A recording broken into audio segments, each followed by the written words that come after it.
We're going to talk a little bit more about hypnosis, and my next question is to you. I want you to think about is if you've ever been hypnotized before. Most people answer no to this question. I'm going to correct you. We're all in and out of hypnosis all throughout the day, and I'll give you some examples. For instance, you're driving down the highway.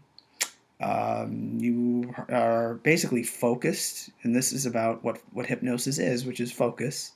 You're certainly aware of your surroundings. You might be aware of the road signs and the exits and trees and buildings and things, other cars, but you're mostly focused on the road. And you might not even remember getting to the location where you're going. You might just remember getting in your car and getting to the location. Well, that's basically a form of hypnosis called highway hypnosis. Other forms of hypnosis, again, we're thinking of situations where you're in trance. You are able to easily come out of the trance, however, you are pretty much involved and focused on what you're doing. So, another situation where that would be the case would be watching television, for instance. You're very involved with the characters on the TV, you're very involved with um, what's going on the show, and maybe if, again, myself, when I watch football, I get very into it. I even sort of lunge at the TV sometimes. I'm in a state of hypnosis. Now, I am aware of what's going on outside. If my daughter interrupts me, or somebody backed a car into my house or something, I would certainly stop watching the television, but I'm in a state of hypnosis. Another one is reading a book. Another state of hypnosis, definitely. Listening to the radio, just an auditory way of being in hypnosis. So we're in and out of hypnosis all day long. Actually, even looking at me right now, you're sort of in a form of hypnosis. If somebody interrupted you right now, you would probably stop this tape and deal with whatever it was. Maybe your baby's crying, or your wife wants your attention, or husband wants your attention. So you're in a form of hypnosis when you're like that.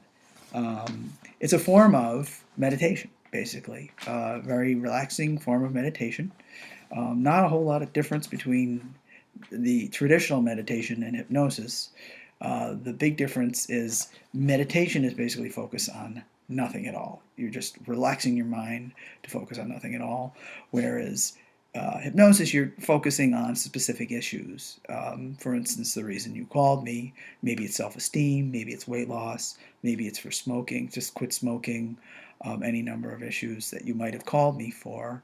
So you're focused in hypnosis. That's a focused form of meditation.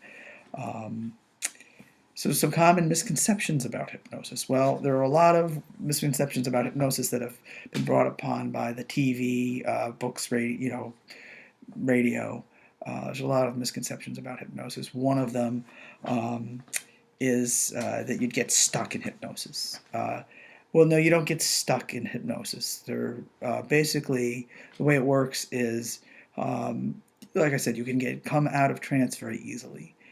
You're in trance because you're relaxed, you want to be there, you want to make these changes.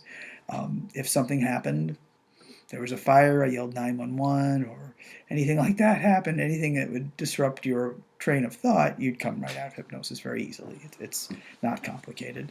That you'll be controlled by me in hypnosis. Well, I'm not controlling, the hypnotist and myself do not control you in hypnosis. We're basically helping you in hypnosis. We're basically giving you back information that you've already given us in a relaxed, trance-like state. So we're not controlling you. We're not asking you to do, another misconception, we'll ask you to do crazy things you don't want to do. I think stage hypnosis helps to create that misconception, basically. Stage hypnosis, people are volunteering, knowing that they're going to, have fun with it, be made sport of. So it's confusing. I think it could be a little confusing. People think they get controlled.